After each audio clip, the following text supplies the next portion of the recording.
Right, okay. Let's talk about ranges. So let me do a little draw here.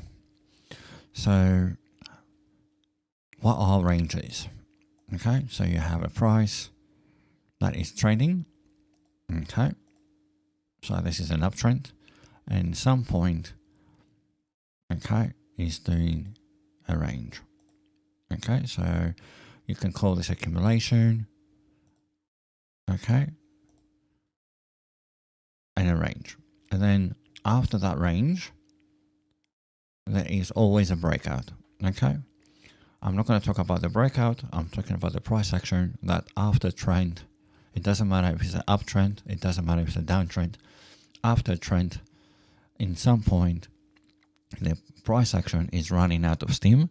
It means that there is no more influence from the previous order. So if it's an uptrend, it means in some point there was a big buying order or continuous orders that was pushing the price up. These price movements got exhausted. It means that the order that initiated the move has no more power to push the price further up. There's no new orders. So what happens? The price accumulates. It goes sideways. Okay, and usually because the markets do not print a flat line, what you see the price is moving an idle, that it goes up and down in the same places. So we call this accumulation. Okay, so the same, this is what happens naturally, and then after of forming on the range, you expect a break. So either you're going to break above, right, or either you're going to break from below. Multiple times you're going to see that the price is going to spike up, okay, come down, spike down, and come inside the range, and then it will decide later to take off, okay, in either direction. But sometimes you get fake outs on both sides, and that is to take out liquidity. Okay, but let's focus on ranges. Okay, so let's go find a real live example. So this is a 12-hour time frame. So I'm going to expand a little bit, and you can see I'm going to mark with the boxes. You can see that we have, let me do this. We had a trend, okay, and then it peaked all the way up here. It did a correction, and then it pushed. It came to the same area, pushed down again, came back to these levels.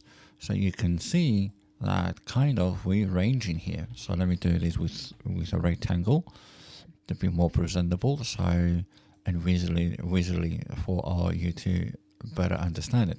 So we have a range. Okay, now if you want to go a bit wider like this, including the impulse, so to say, it's not actually, it's not correct. Okay, it may help visually, but it's not correct. What you want is after an impulse, so when the price is spiking, okay, then it comes down, stops in one point, and then bounce up, okay, and then comes back maybe to these lovely areas like this. Okay, so you may have, I'm going to leave this example here, you may have this high like going a little bit higher and this low going a bit lower, but the majority you're going to see that you're going to have a range. So you have this at the beginning of the impulse, that was a very spike, then it comes down, this is your low, and then since then you're going up and down in this region. Now if I fix this range correctly, so here's the correction, okay, it went all the way one go up and then it came down and it stopped here. Okay, so I'm going to mark these levels here. There you have it. Okay, that is typically your range. So these guys here, okay, fake outs and deviations, okay, you get these now and then when there's liquidity, a build-up of liquidity, and the price market decides to come down, grab liquidity.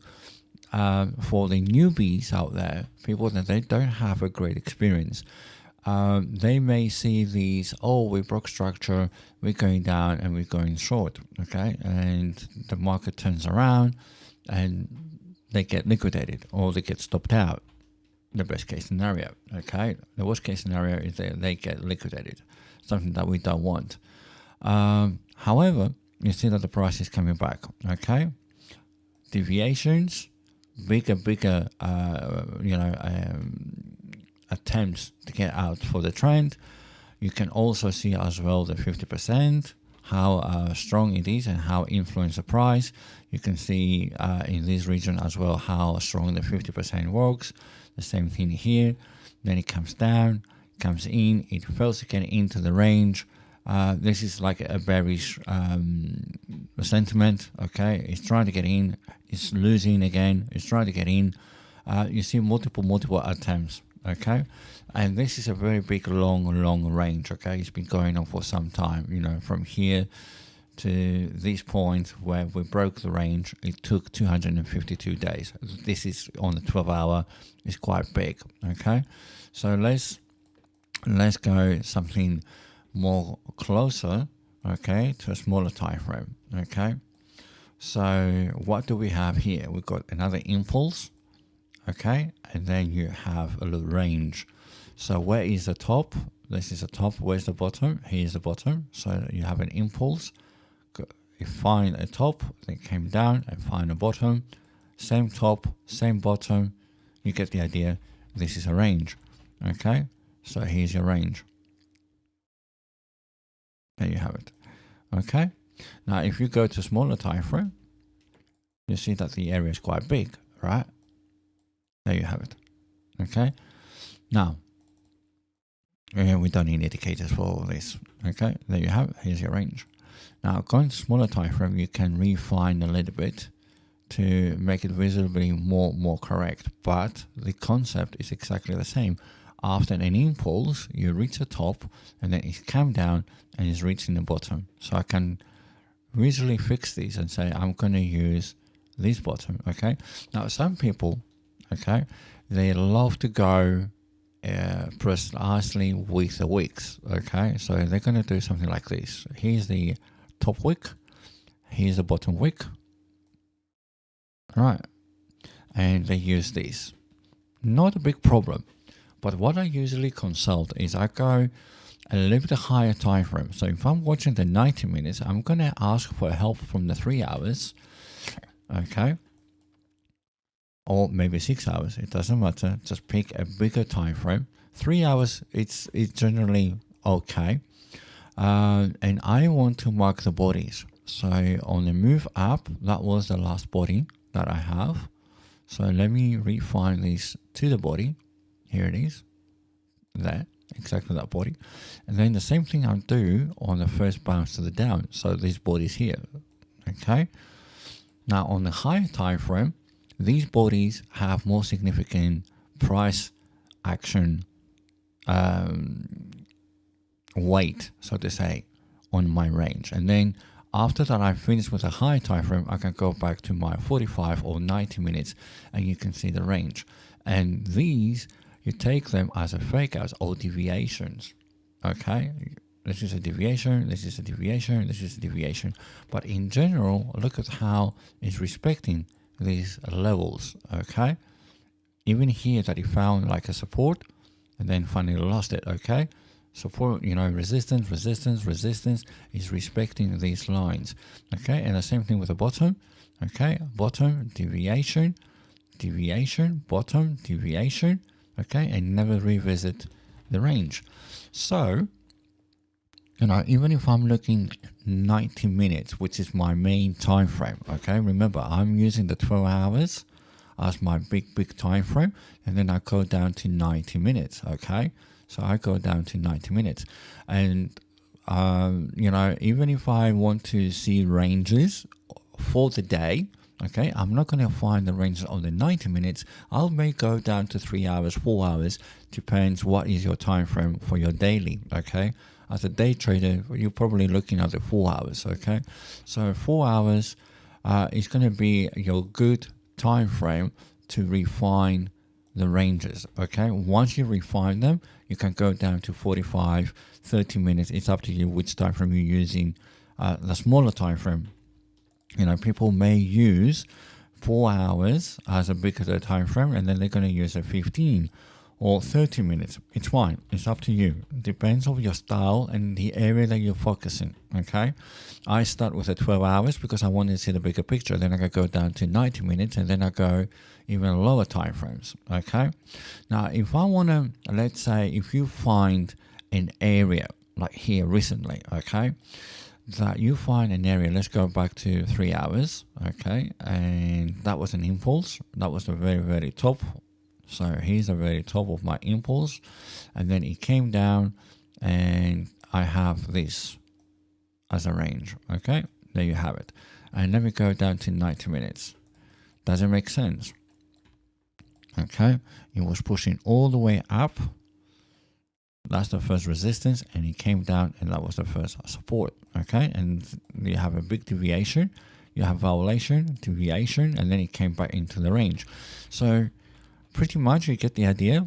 Bodies, okay, bodies on the 3 hours. Okay, that's what I want. Zoom in a little bit and make sure that you mark the bodies. Okay, make sure that you mark the bodies here. Mark the bodies. Go to the bottom. If I press, you see, if I just drag on the mouse, you're trying to approximately trying to fit. But if I press the same time Control, and you see where the mouse is locating right now is on this candle, you see it goes nowhere. It gets stuck, magnetized of the on the body. If I go further down, it will go to the lowest point of the wick. If I go a little bit higher, it's going to go to the lower body. So I'm using Control, the magnet tool, to make sure that I mark the bodies only. Okay, and then you can lock it so it doesn't drift, and then you go to any time frame you want. You want to go down to 15, there you have it. Okay, here's your 15. Okay, and this is your 15 range, and you can see how well it's respecting, you know, a small deviation, it's fine. Okay, violation, it's fine. Respecting these levels, okay, respecting these levels, deviation, respecting these levels, deviation, deviation, respecting these levels, okay. And the same thing here, respecting these levels, okay, respecting these levels. Look at that. You break out, find support, and then it was pushing away. Okay, this is where the current state is. Okay, so that was the bigger, you know, range that we were watching, and it's very, very crucial that you have the 50%. Now, the 50%, you can have a lovely, you know, solid line. It's fine. It's absolutely, you know, use something that is very. It's there just to help you with the 50%. Okay. Now, if you have a bullish sentiment and you believe that the market is pushing higher, okay, it's always best to aim for you to enter as low as possible on the range. Okay, and if the range is going to go higher, you're going to target your first target is going to be the 50%, and then the second target is going to be the top of the range. Okay, look at that, top of the range, everything is going to be looking fine. Now, this is your first mark of the range. So this is, let's say, I'm going to call this M as a mark. Okay, so that is your first revisit. Remember what we say on the first revisit, that is going to be most likely it's going to be negative. Okay, it's not going to break through. Okay, so it's going to be resistance. The second time that's going to revisit, the same thing, a very strong possibility that that's going to get rejected.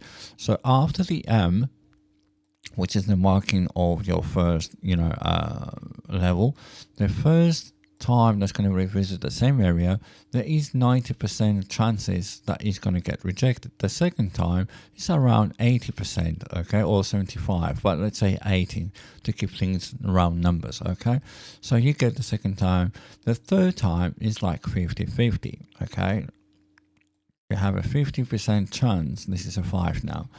Okay, so you have a 50% chance that it's going to get rejected. Okay, the fourth time, okay, number 4, it has less chances to be rejected, and you see that it's breaking out. Remember the example that I'm using, that you need to treat resistance as a thick layer of ice. The first time, you just knock on it, nothing happened. The second time, nothing happened. The third time, it cracked a little bit. The fourth time, it cracked even more. The fifth time is the time that maybe it's going to break through the eyes. Okay, so it's a nice analogy, but you need to remember that every time that you tap into resistance or to a support multiple times, every time you chipping off the surface, right? So it's going to become weaker. Okay, and that's the idea. Okay, that's the idea. This is what we want. So when you are in a range, you can trade a range until the price is going to be ready to help you out to find a trend. Okay, is it possible for you to trade the range? Yes, it is possible to trade the range until you get a trend. But if you're bullish, your idea is for you to go as low as possible and have invalidation to the previous lows. Okay, so if you took an entry here as low as possible, invalidation below the previous lows, the classic move that everyone does, okay, they mark the stop loss on the previous lows, okay, because you want to stay inside. You want to stay inside the range. Okay, now if it's gonna, let's say, deviate outside, you don't know for how far will it go and for how long. That was a quick move. That was a very short time. It didn't go that far away. This one, it went further away, but it came back very quickly. This one, it went even further, but it took more time to get out and get in. And that sometimes, it can be a dangerous thing because you don't know if it's going to come back. Okay, everyone's hoping for return. It happened, but it doesn't always happen that way. Okay, so you need to be, careful. You need to be cautious. So I rather to be safe rather than sorry. So if I'm going to put entry as low as possible, I'm trying to maximize my possibility that I'm going to gain all these distance as my profit. Okay, I don't want to get caught on the wrong direction. However, if it's going to get out of the range, I'm going to use the previous lows just a little bit lower in case that it wants to do a liquidity grab and then turn around quickly. If not, then I'll take the bullet, get the hit, and say, okay, fair enough. It wanted to continue to get out. It got weak. More new fresh orders to the downside appeared into the system, and then, they're pushing the price down. There's nothing you can do about it. Okay, it is not your fault. There is no way you can predict if someone's going to place an order. Okay, you cannot. There's no way for you to know this, or there's no indicator to tell you, oh, watch out, there's a new order coming in. Okay, there's no oracle out there to tell you that tomorrow at 3 o'clock in the afternoon someone's going to buy or someone's going to sell. Okay, there's no such thing. So you just need to have your risk management in play. Your stop loss is your saver. Okay, he's your rescuer. He's going to come to rescue. If something goes really bad, he's going to stop you there before real shit hits the fan, so to say. Okay, so that was a big range. Now, what if you want to look for the ranges on smaller time, smaller time frame? You can use the 15. Okay, there's a 15. Zoom in a little bit. I'm not going to move away from 15. Okay, you see that you reach in this area. Okay, that's the highest. Then it comes down and it bounces from here. Okay, so technically this is your high and this is your low. Okay, and that was your deviation. It comes in, and now you're looking to see if we're going to get a bounce. Now, if you're looking this on the 15, how can I make sure that I have a very, very solid time frame? You can use the 15, okay? You can use the 15, and that is in case. Let me use the control trick here to make sure that I lock on the bodies. So here's the 15, okay? That's my 15.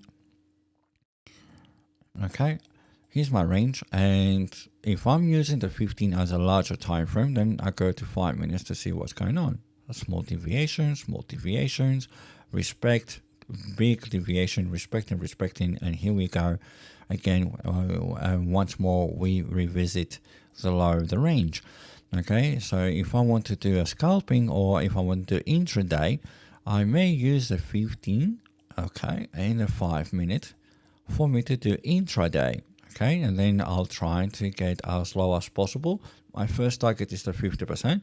If it's going to accept the 50%, then the next target is going to be the top of the range. Okay, so this is my marker. This is the first visit. The second visit, what are you going to do?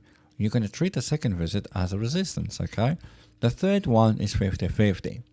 Okay, so this is how you do it. Okay, if you want to see this on a higher time frame, you can go, let's say, to 1 hour and refine the 1 hour and say, hey, I want refine, really use the 1 hour to refine the bodies. So here's the push to the upside. Where was the next support? Down here. Okay, and now this is my range on the 1 hour. And now I can go down to 50 minutes and say, okay, here I am. I got a bigger range. There's nothing wrong with it, but I'm using the 1 hour and I'm going down to 15. Okay. Different. It's not intraday. Okay. It's like day trading. Okay. And again, you have the same concept. This is the marker. So this is your M area. This is your first revisit.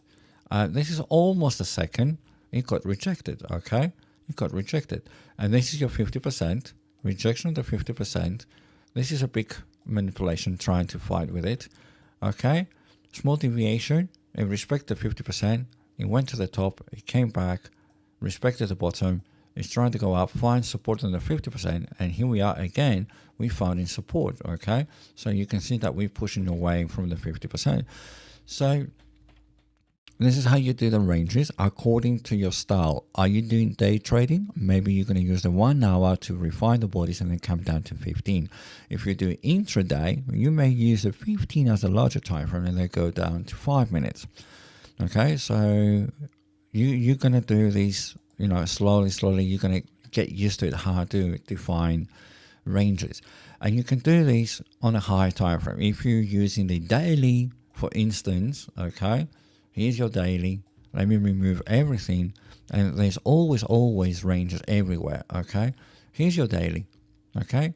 Can you see a big range here? Of course you can. There it is. Here's your range over here. So you have an uptrend. So that was the first rejection. And here's the support.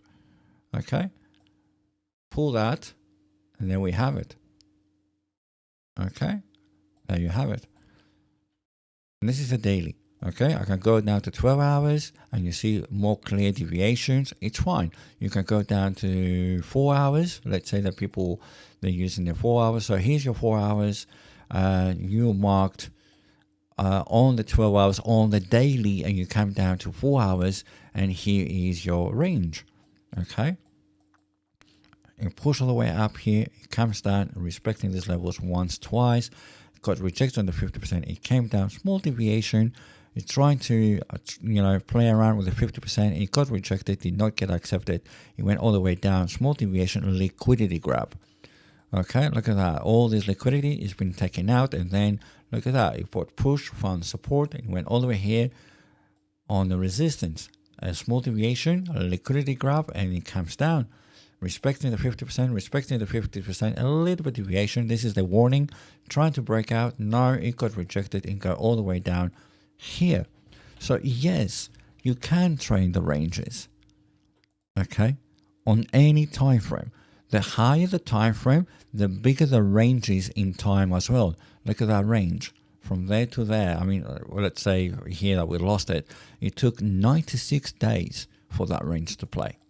Yeah. When you go to the smaller time frame, you see ranges everywhere. Even here, there's a range. Okay, but it doesn't look big on the 4 hours compared to this one. But if you go down to 15, you can see that it's a decent range for the 15 as well. Okay, look at that. Let's say this is the top. So from here to there, it took 9 days. Not 90, 9 days. Okay, smaller time frame, smaller ranges, but they're everywhere. Okay, they are everywhere. There's another range here. Okay, I'm going to do this, it's trying to push up. That was a small range. Okay, there it is. That's another range here as well in this region. So if I delete the bigger boy here, okay, the daily range, so let's do the small ones, you have a push to the upside. That was a rejection. It came all the way down here. There you have it. Okay, now 15 minutes, you can use the 1 hour to refine. Remember, you need to refine. So here's my bodies. It went all the way down here. This is only 1 hour. Okay, it's refined. And go back to 15. And here's your range. Okay, and I'm going to lock this. And that's my local range. Okay, that happened from Wednesday the 23rd all the way that it broken today as Friday the 25th. So this is a 2-day range. Okay, do we have another range locally here? Yes, you do. Okay, if you respecting the horizontals, you're going to see ranges everywhere. So after that we broke the range, you see is the push to the upside. Okay, so here's the top and this is the bottom. Go to 1 hour again. Okay, so here's the top and here's the bottom.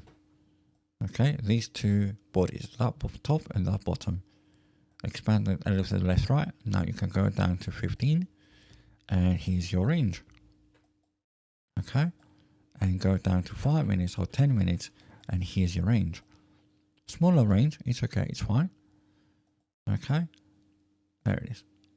You can lock it, and this is how to trade a range on the smaller time frame. And you have always 3 levels: the top as a resistance, the bottom as support, and the 50%. That's it. And you just go level by level. Deviation, no acceptance. Okay, this is your marker. Comes down. Second time. Okay, you know that you got rejected. This is the second time you're going short, and your first target is 50%. If it goes all the way down here, is your bonus, right? And after that, you're going up again for the 50%, got acceptance to 50%, and then you target the highest. Okay, now it's playing around with the 50%, is aftermarket now, but because we're out of market right now, and the weekend, you know that we're going to travel with this range for the whole weekend. Okay, maybe we're going to see some individual attempt to break out, and then it's going to come back. There's not going to be a lot of volume in the weekend, but this is your range to play around with. Okay, you know that you have liquidity here, you know that you have liquidity up there, you have some liquidity down here, you have some liquidity down here. I don't know if it's going to be so wild in the weekend to attempt to take this. You never know, but it's going to come back. So yes, the week, Friday is over now. This is a range that you want to pay attention to. Okay, and you just go level by level. Nice and simple. 15 minutes is a very good time frame for you to spot out the wicks. Okay, when you see wicks, you see that something, a reversal is about to happen. Okay, you see a strong wick here, reversal. So that uptrend is done, it's coming down. When you see strong wicks here, it's telling you that it's going to get pushed to the upside. You've got other reversals here, it's going to get pushed to the downside. You've got another wick here, it's getting pushed here, it's telling you weakness, right? A reversal is trying to come up here, but you see there's no continuation, right? You cannot push. Now it's coming down, but it's coming very slow now. Okay, with off market is on idle. Okay, it's running very slow. So technically that's it. I don't want to keep it very long. Half an hour I think is a lot of examples and explanations on the different time frames. You just use one higher time frame to get the bodies, and then you move back to your frame, your time frame that you want to trade and monitor it. And that's the little trick, okay? And always, respect that, if that is your marker, your first time and your second time is always resistance, okay? The third time is 50-50. The fourth time is really, really weak, okay? So here's your marker. Here's your number one. That can kind of, you say, number 2, okay, and the same thing happens from below as well, okay. That is a marker. If it comes down here, that's going to be number 1. It's going to get rejected. So approximately we say 2 to 3 times we expect that it's going to revisit, okay, and you can play rejections and supports 3 times. After that, those areas are becoming weak and it can break either way, okay. So you need to be a little bit cautious and careful, that's all. Right, that's it. I'm gonna stop it here. If you've got any questions, don't be shy. Come inside the Discord and ask. All right, and I'll see you later. See you around. Take care.